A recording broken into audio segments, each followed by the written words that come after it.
मेरा पूरा नाम डॉक्टर मरियम शाहिद है। मैंने योग में अपना पीएचडी ख़त्म किया है अभी जस्ट, और मैं आर्ट ऑफ लिविंग टीचर हूँ और पिछले 20 सालों से योगा और ध्यान सिखा रही हूँ ऑल ओवर द वर्ल्ड। तो पूरी दुनिया को आप योग की तालीम दे रही हैं और आपने ये महसूस किया होगा कि जब हम दूसरे देशों से भी बात करते हैं योगा के बारे में, तो वो लोग भी ये कहते हैं कि योग से बढ़कर कुछ नहीं, क्योंकि हमारी दिनचर्या को और हमारी जीवन शैली को व्यवस्थित करने में काफ़ी मददगार होता है। बिल्कुल, देखिए योग अगर हम जैसे हम भारत में रहते हैं, तो ये तो हमारे कहना चाहिए इनबिल्ट है।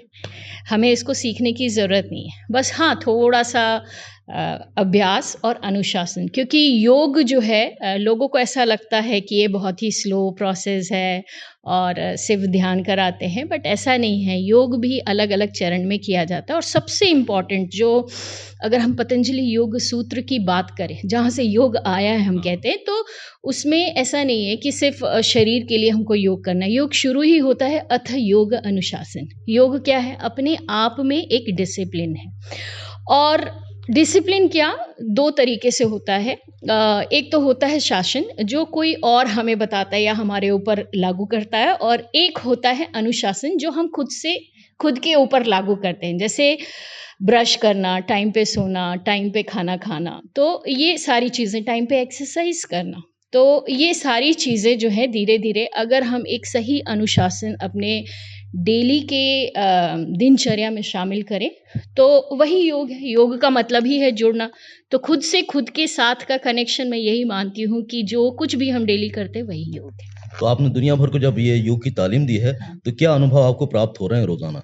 देखिए, पहले अगर आज से हम 10 साल पहले की बात करें, तो योगा इतना ज़्यादा प्रचलन में नहीं था। लोग जानते थे, कई हमारे लोग प्रैक्टिस भी करते थे, बट जब से जैसे योग दिवस आया और फिर अलग-अलग हमारे कहना चाहिए योग गुरु आए, तो उनके थ्रू योगा एकदम से हाइप में आया। और सबसे इम्पोर्टेंट, जैसे कहते हैं ना कि हर चीज़ हम बाहर को देख के फ़ॉलो करते हैं, तो बड़े-बड़े जो भी हॉलीवुड सेलिब्रिटी हैं, जब उन्होंने कहना शुरू किया कि आई डू सूर्य नमस्कार और आई डू योगा, तो एकदम से हम सबकी भी घंटी बजी और वापस से फिर योग बढ़ा। और अभी तो पूरी दुनिया, कोविड में तो आपने सबको पता है कि योगा जो है वो पूरा कितना इम्पोर्टेंट है हमारे लिए और कितना ज़रूरी है। बिल्कुल सही कहा आपने कि योग अगर हम रोज़ाना की दिनचर्या में अपना लेते हैं, तो तमाम तरह के विकारों से दूर रह सकते हैं और अपनी पूरी जो जीवन है उसको व्यवस्थित बना सकते हैं। जी।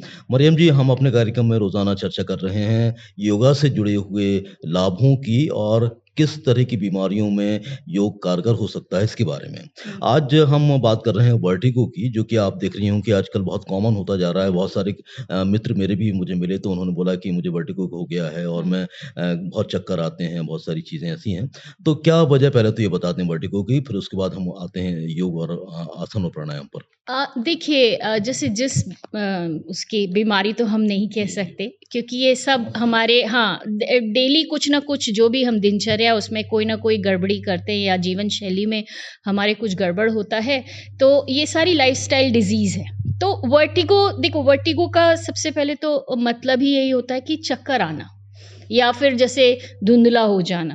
तो वर्टिगो के बारे में बात करने या इसके समाधान के बारे में बात करने से पहले हम थोड़ा-सा बहुत ही क्विक उसमें मैं आपको बताना चाहूँगी, या जो लोग भी सुन रहे हैं उनको बताना चाहूँगी कि वर्टिगो कैसे होता है और इसके क्या सिम्पटम्स होते हैं। तो वर्टिगो जो है, आप ऐसे देखें तो जैसे कि मैंने बताया कि चक्कर आता है या फिर धुंधला-सा आ जाता है। तो इसमें सबसे ज़्यादा जो सावधानी वाली बात है, जिनको भी अगर ऐसा दिक्कत है, तो इस चीज़ को ध्यान से समझें कि बहुत ज़्यादा हेवी वर्कआउट नहीं करना है हमको, कोई भी भारी चीज़ नहीं उठाना है।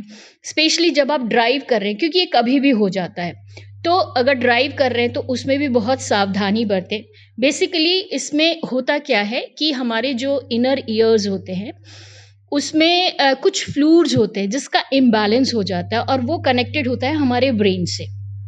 और दूसरी चीज़, कई लोग जो बहुत ज़्यादा जिनको एसिडिटी, गैस, या हम आयुर्वेद के टर्म्स में बात करें, जैसे योग और आयुर्वेद दोनों कनेक्टेड है, तो ये वात रिलेटेड बीमारी है। जैसे 3 तरह की हमारी होती है, जैसे वात, पित्त, कफ। तो ये वात जब बिगड़ता है, हमारे शरीर में वायु बिगड़ता है, तब जा कर के ये वर्टिगो या फिर जैसे माइग्रेन का प्रॉब्लम, ये सब जुड़ा हुआ है एक दूसरे से। तो ये सारी चीज़ें होती हैं। और इसमें होता क्यों है, इसका जड़ कहाँ है? तो सबसे इम्पॉर्टेंट चीज़, आजकल देखिए क्या हो गया है, हमारा जो लाइफ़स्टाइल है वो बहुत ज़्यादा उलट-पुलट हो गया है।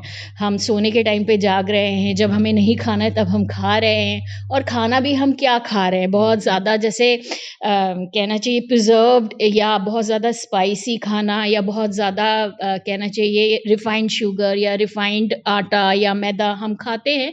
तो कहीं न कहीं वो हमारे ब्रेन को, हमारे बॉडी को इफ़ेक्ट करता है। तो खान-पान का सबसे ज़्यादा पहले तो ध्यान रखें, और क्योंकि ये एकदम से नहीं होता है। जब आप जैसे स्पेशली अगर आपको वर्टिगो का प्रॉब्लम है, या फिर माइग्रेन का प्रॉब्लम है, या फिर कुछ भी स्पाइन से रिलेटेड प्रॉब्लम है, तो उसमें हम बहुत ज़्यादा खट्टा, बहुत ज़्यादा फर्मेंटेड खाना, या लेट नाइट खाना, या बहुत ज़्यादा कॉफ़ी, ये सब हमको अवॉइड करना चाहिए, पहली चीज़। और सबसे इम्पॉर्टेंट चीज़ जो अवॉइड करना है वो है हमारा मोबाइल फ़ोन। क्योंकि क्या होता है, स्क्रीन टाइम बढ़ रहा है सबका। देखो आजकल, पहले क्या होता था, वर्टिगो जैसी चीज़ें, ये सब बीमारी कभी सुनने में पता ही नहीं था वर्टिगो होता क्या है। ये ज़्यादातर एज वाइज़ जब बूढ़े होने लगते तब या तो होता है, लेकिन आजकल बच्चों को भी हो रहा है। क्योंकि हमारे जैसे योगा स्टूडियो में कई बच्चे आते हैं जिनको पेरेंट्स लेके आते हैं कि एकदम से चक्कर आ रहा है, या उनका दिन भर सर दुखता रहता है ना? तो ये इसलिए भी हो रहा है कि हम पूरे टाइम मोबाइल देखते हैं। अच्छा, मोबाइल देख रहे हैं वो तो ठीक है, फिर झुकते हैं, गर्दन पूरे टाइम ऐसे नीचे करके करते हैं, तो उससे भी ये सर्वाइकल, माइग्रेन और वर्टिगो, ये तीनों होता है। तो तो अब हाँ, अब बात करते हैं कि इसको ठीक कैसे करें? मैं वही आपसे प्रश्न हाँ, करने वाला था कि आपने बहुत सारे कारण बता दिए कि हाँ, वर्टिगो कैसे होता हाँ। है और किस प्रकार से हम जी, यदि कुछ सावधानी रखें तो इससे दूर हो जी, सकते जी, हैं। जी। लेकिन अब जब योगा की बात होती है तो किस तरह हाँ, के आसन हैं, किस तरह के प्राणायाम हैं बिल्कुल। जो हम कुछ समय निकाल कर लें ताकि हमारा वर्टिगो कभी हमें हो ही ना और हाँ, हम स्वस्थ रहें? बिल्कुल। देखिए, अगर आप योग कर रहे हैं, आप योगा प्रैक्टिस में हैं, प्राणायाम कर रहे हैं, ध्यान कर रहे हैं, तो वर्टिगो नहीं होगा, पहली चीज़। लेकिन अगर हो गया है, तो इससे घबराने की बात नहीं है। सबसे पहले तो हम प्राणायाम की बात करते हैं। प्राणायाम में जैसे अनुलोम-विलोम प्राणायाम है, तो अनुलोम-विलोम प्राणायाम धीरे-धीरे अच्छे से अगर आप कर रहे हैं, तो आपको पता है, नहीं कर रहे हैं, तो अच्छा है 10 से 12 दिन आप किसी के साथ ट्रेनिंग कर लें। तो अनुलोम-विलोम प्राणायाम 5 मिनट करना है। उसके बाद इससे क्या होगा कि जो हमारा इम्बैलेंस है, वो फ्लूइड और ब्रेन के बीच जो कुछ भी कचरा जमा हो रहा है, वो क्लीन होता है, क्योंकि साँसों से ही हम बहुत अच्छे से क्लीन कर सकते हैं। फिर दूसरा प्राणायाम हम कर सकते हैं भ्रामरी प्राणायाम, जो पूरा का पूरा ब्रेन से कनेक्टेड होता है हमारा। ये ब्रेन के लिए बहुत अच्छी एक्सरसाइज़ है, और क्लीन भी करता है, और सेल को जो भी सेल डेड हो जाती हैं, उसको वापस रिजेनरेट भी करता है। तो दूसरा जो प्राणायाम है, वो है हमारा भ्रामरी प्राणायाम। तो ये 2 प्राणायाम सबसे इम्पोर्टेंट है, जो इसमें आप कर सकते हैं। फिर आते हैं एक्सरसाइज़ पे। तो इसमें बहुत हेवी एक्सरसाइज़, जैसे कि मैंने पहले भी कहा कि बहुत ज़्यादा हेवी एक्सरसाइज़ नहीं करना है। कोई भी बहुत ज़्यादा हेवी या बहुत ज़्यादा क्लासिकल पोज़ेज़ नहीं करने हैं। सिंपल आप सूक्ष्म व्यायाम से शुरू कर सकते हैं, और इसको देखिए कोई भी कर सकता है। तो ये एक्सक्यूज़ तो कि नहीं है टाइम वाला कुछ नहीं है। इसमें आप जहाँ बैठे हैं, ऑफ़िस में बैठे हैं, हर थोड़ी देर में थोड़ा-सा गर्दन को साँस लेते हुए आगे-पीछे बहुत धीरे-धीरे करें, बहुत नीचे नहीं झुकाना है, नीचे झुकने वाली कोई एक्सरसाइज़ नहीं करनी।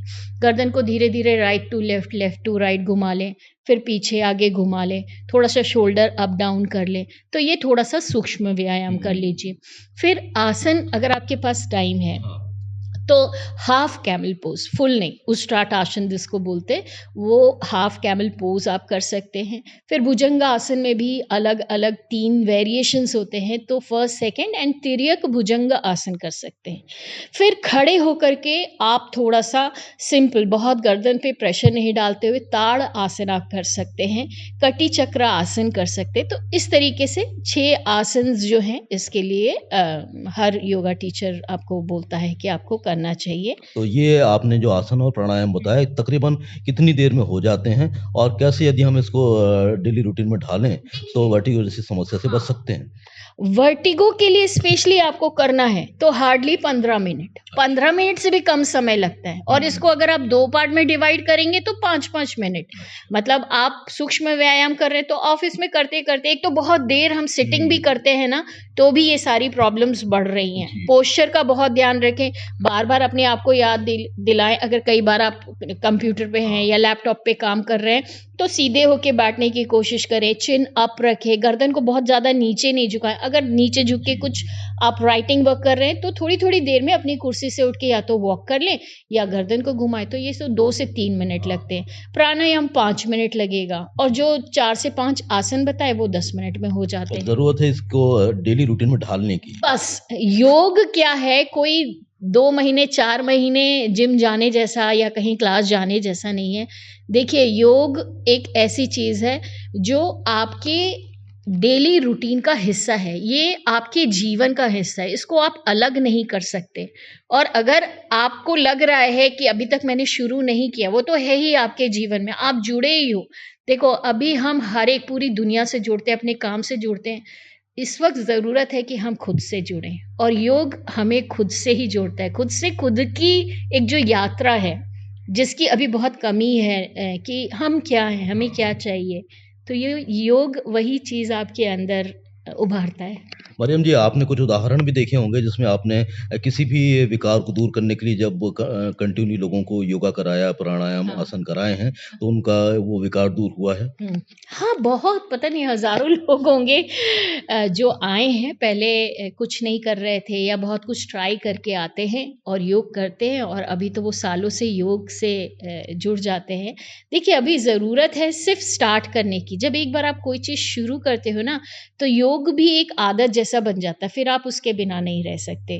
तो ऐसे ही लोग आए हैं, बहुत बड़ी-बड़ी, ये तो बहुत वर्टिगो तो इट्स वेरी सिंपल, मैं अगेन लाइफ़स्टाइल डिज़ीज़ है, और इसको बहुत सिंपल, बड़े-बड़े जैसे कैंसर तक अभी लोग क्योर करते हैं, हम जिस उसमें हैं, तो लोग ठीक हो रहे हैं, बड़ी-बड़ी बीमारियाँ ठीक हो रही हैं, लोगों का फ़ोकस बढ़ रहा है ना? प्राणायाम से। तो बस होता है, फ़ायदा होता है और लोग जुड़ रहे हैं। अभी तो कुछ बोलने की ज़्यादा ज़रूरत भी नहीं पड़ती, ना ही हमें पहले बहुत मेहनत करना पड़ता था, एक-एक चीज़ को एक्सप्लेन करना पड़ता था, अब लोगों को पता है। हाँ, मतलब लोग अब ये समझने लगे हैं कि हमें हाँ, सेहत को पहले हाँ, ध्यान देना है ताकि हम वो एक लंबी रेस के घोड़े की तरह काम कर सकें और अपनी तमाम दायित्व को और ज़िम्मेदारियों को पूरा कर सकें। जी, जी, बिल्कुल, बिल्कुल। तो आप चलते-चलते एक संदेश भी दे दीजिए हमारे कार्यक्रम के माध्यम से श्रोताओं को। बिल्कुल, रोज़ करें योग और रहें निरोग। इतनी चर्चा करने के लिए, समय देने के लिए मरियम जी हम आपके बहुत-बहुत आभारी हैं। Thank you so much. जी, धन्यवाद।